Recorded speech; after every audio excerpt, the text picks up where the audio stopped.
Shalom, Bapak, Ibu, dan saudara-saudari yang terkasih.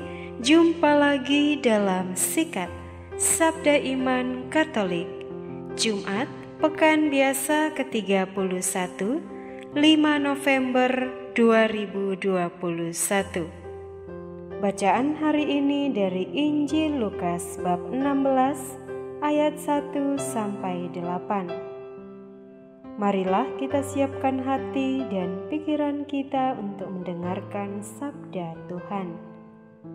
Semoga Tuhan beserta kita, sekarang dan selama-lamanya. Inilah Injil suci menurut Lukas.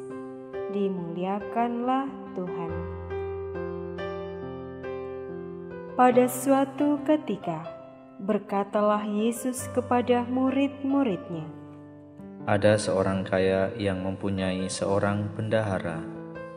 Kepadanya disampaikan tuduhan bahwa bendahara itu menghamburkan miliknya.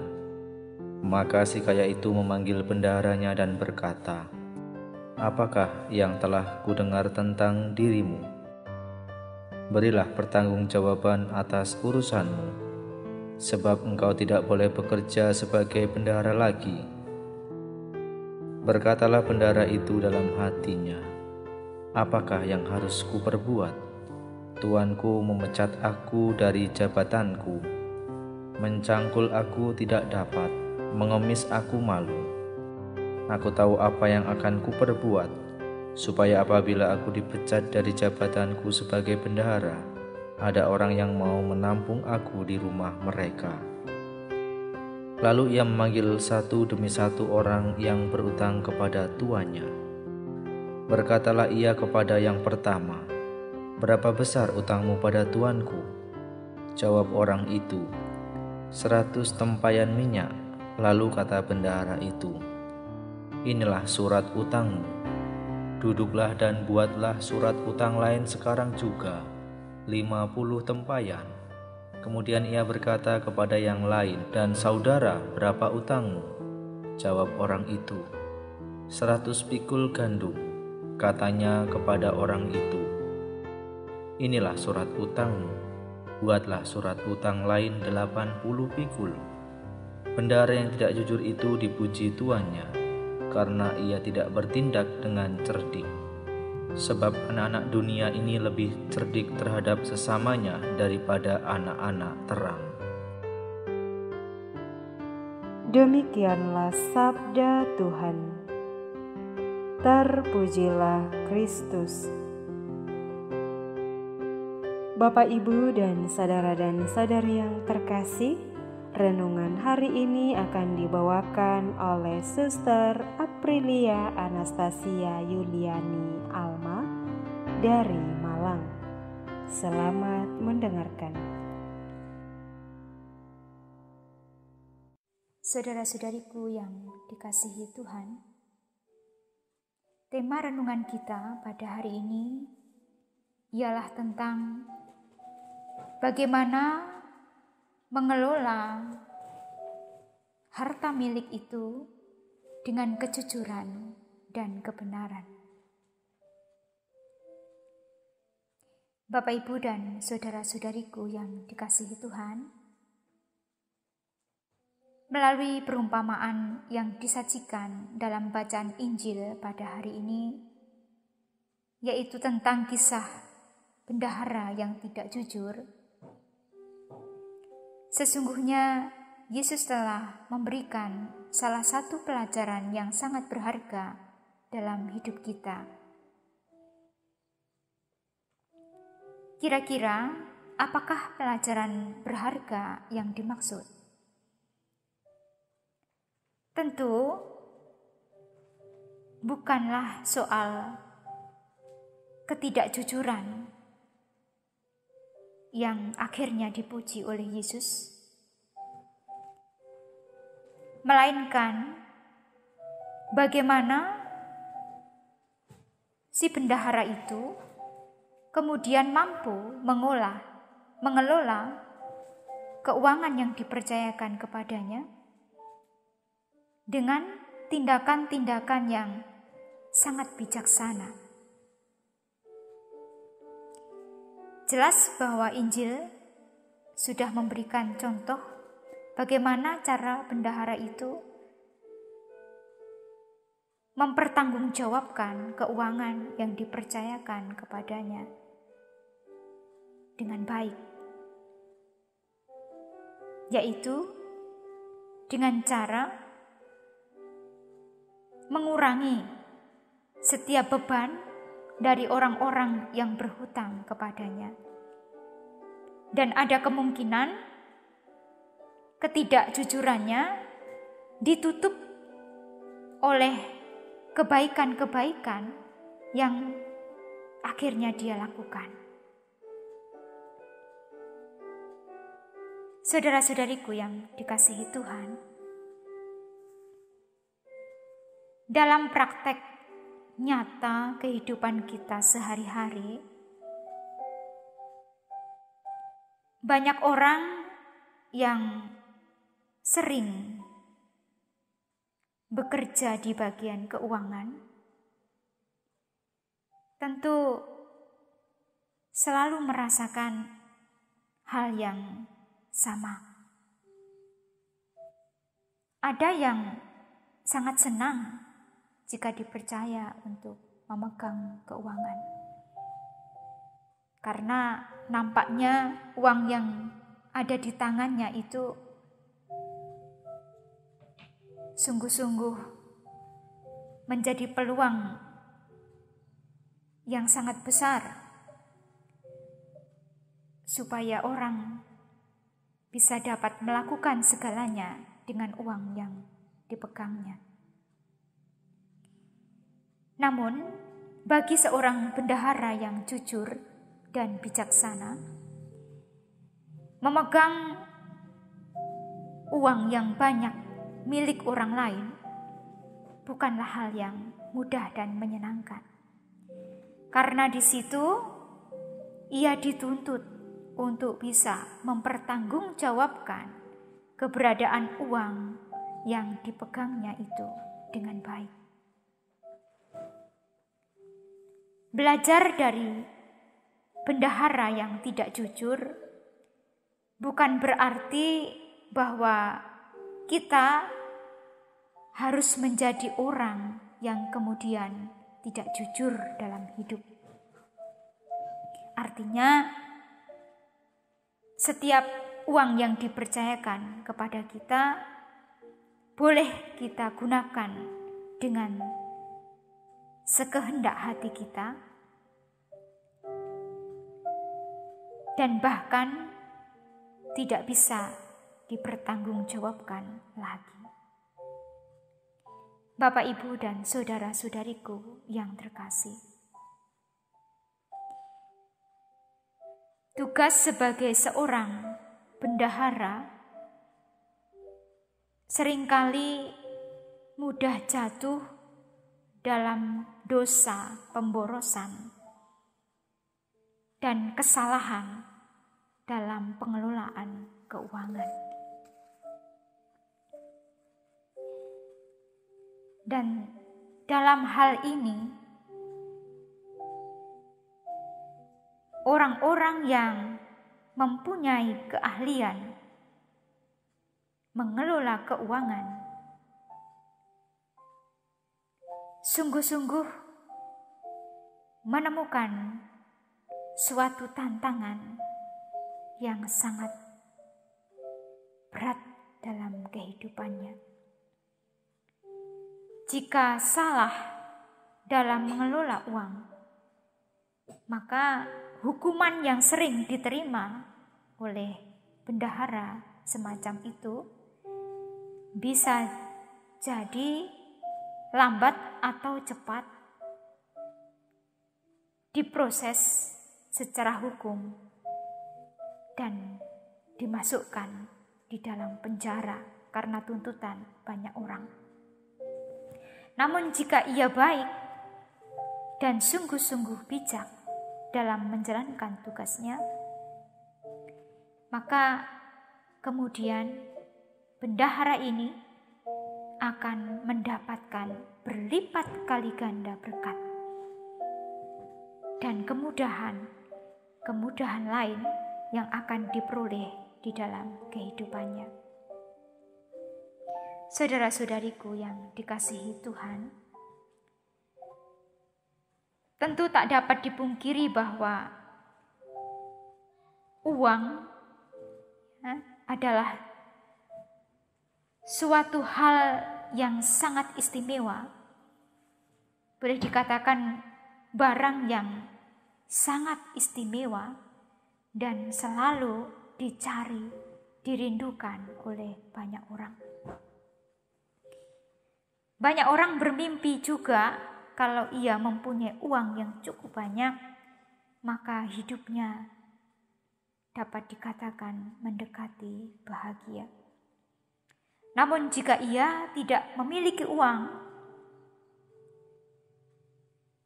maka hidupnya boleh dibilang tak lagi memiliki harapan dan masa depan. Begitulah kira-kira pengalaman nyata yang dalam kehidupan sehari-hari tidak hanya orang-orang lain, namun Anda dan saya juga merasakan hal yang sama. Maka boleh dikatakan uang itu dapat menjadi berkat dan juga dapat membawa bencana. Karena uang, hidup seseorang dan martabatnya bisa saja berubah. Yang tadinya miskin bisa menjadi kaya. Yang tadinya tidak diakui oleh orang akhirnya menjadi primadona bagi orang banyak karena uang. Begitu juga perilaku manusia seakan-akan ditentukan oleh keberadaan benda yang satu ini, yaitu uang. Manusia baik bisa berubah menjadi jahat juga ujung-ujungnya karena mencari uang. Bisa juga manusia yang tadinya tidak berharga, tidak berarti, ujung-ujungnya menjadi orang yang sangat berarti, bahkan sangat bernilai juga karena uang.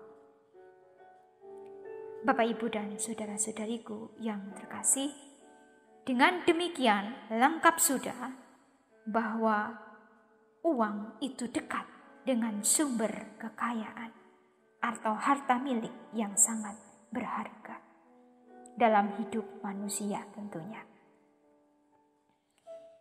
Lantas bagaimana untuk ukuran kebahagiaan dan keselamatan, juga ukuran kebenaran dari orang-orang beriman yang dekat dengan nilai benda yang disebut uang ini? Disinilah orang-orang beriman dituntut agar memiliki kebijaksanaan lebih daripada orang-orang yang tidak beriman. Artinya bahwa orang-orang yang beriman mau tidak mau harus memiliki sikap dan cara yang sebijaksana mungkin dalam menggunakan dan mengatur serta mengolah uang di dalam hidup mereka. Kepribadian orang-orang yang beriman hendaknya tidak diatur oleh uang, tetapi mengatur uang yang ada pada dirinya atau uang yang dia miliki menjadi sarana, menjadi tanda, menjadi jalan untuk membahagiakan orang lain di sekitarnya. Bahkan jika mungkin, uang yang dia miliki haruslah menjadi sarana yang dapat mengantarkan dia mencapai kerajaan surga. Ini bukanlah tugas yang ringan dan gampang, para saudara-saudariku. Sebab pada umumnya ketika orang memiliki uang, orang menjadi lupa diri.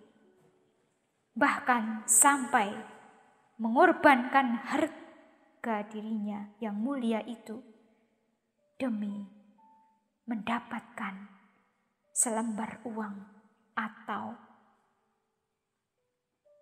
recehan uang, kepingan uang di dalam hidupnya. Maka tidak heran suasana situasi demikian kemudian diperingatkan oleh Yesus dengan sindiran, atau kemudian Yesus suatu ketika memuji anak-anak duniawi ini jauh lebih cerdik daripada anak-anak terang. Dan ini bukan berarti bahwa Yesus tidak suka pada anak-anak terang dan kemudian lebih mencintai anak-anak duniawi, tidak. Tapi hendaknya orang yang hidup dalam terang, orang yang sudah beriman di dalam Tuhan, memiliki itu tadi, kebijakan, memiliki kejujuran, dapat mempertahankan harga dirinya ya, dengan sebaik mungkin tanpa terpengaruh oleh adanya uang. Meskipun uang juga merupakan sesuatu yang penting untuk dapat dimiliki di dalam hidupnya. Saudara-saudariku yang dikasihi Tuhan, memang dalam budaya tertentu juga ada keyakinan bahwa jika orang itu kaya atau mempunyai uang, maka ia terberkati. Namun jika ia miskin atau tidak punya uang, maka orang itu dikatakan menerima kutukan atau sedang dalam keadaan terkutuk. Namun jangan lupa bahwa di lain pihak ada sabda Yesus yang sungguh-sungguh memberikan penegasan, bahkan penguatan dengan mengatakan orang miskin itu sungguh-sungguh orang yang berbahagia di hadapan Allah. Tetapi jika miskinnya itu adalah miskin di hadapan Allah. Dan itu berarti kata miskin ini bukan diartikan tidak boleh memiliki apa-apa, saudara-saudari. Namun miskin di sini adalah selalu mengedepankan di dalam hidup suatu sifat untuk mencintai kesederhanaan. Cinta pada kesederhanaan. Tidak hidup berpoya-poya, tetapi bisa menggunakan apa yang dia miliki saat ini ya untuk memenuhi kebutuhan hidupnya dengan baik dan juga bisa menggunakannya untuk menolong orang lain, menolong membantu sesamanya yang lain menjadi lebih baik. Dan itulah yang sangat diharapkan oleh Yesus. Maka satu hal yang harus kita pegang teguh di sini adalah marilah kita sebagai orang beriman, kita tegakkan nilai-nilai kejujuran dan kebijaksanaan di dalam mengelola uang, harta yang kita miliki saat ini. Mungkin harta itu tidak besar, mungkin harta itu hanya sederhana dan sangat sedikit. Namun bila kita dapat mengolah apapun yang Tuhan sudah berikan kepada kita dengan baik, disitulah setiap harta yang kita punya akan mendatangkan berkat baik dalam hidup kita saat ini maupun hidup kita selanjutnya. Saudara-saudari yang dikasihi Tuhan, demikianlah renungan singkat yang bisa kita petik bahwa satu saja ajarannya, yaitu marilah kita kelola harta yang kita miliki tidak semata-mata untuk kepentingan kita sendiri atau mencari nama baik kita sendiri. Namun mari kita arahkan seluruh keberadaannya untuk memuliakan Tuhan, untuk kebaikan kerajaan Tuhan dan umatnya, untuk memajukan seluruh masyarakat di sekitar kita dengan baik. Dengan demikian, hidup kita pun dimuliakan di hadapan Tuhan dan sesama. Semoga kita dapat melakukannya dan semoga berkat Tuhan senantiasa membimbing kita, menyertai kita, dan memberikan kekuatan kepada kita, serta kebijaksanaan kepada kita untuk tetap setia, mencintai kejujuran, mencintai kebenaran, terutama dalam mengelola harta milik kita di dunia dan di surga. Tuhan memberkati.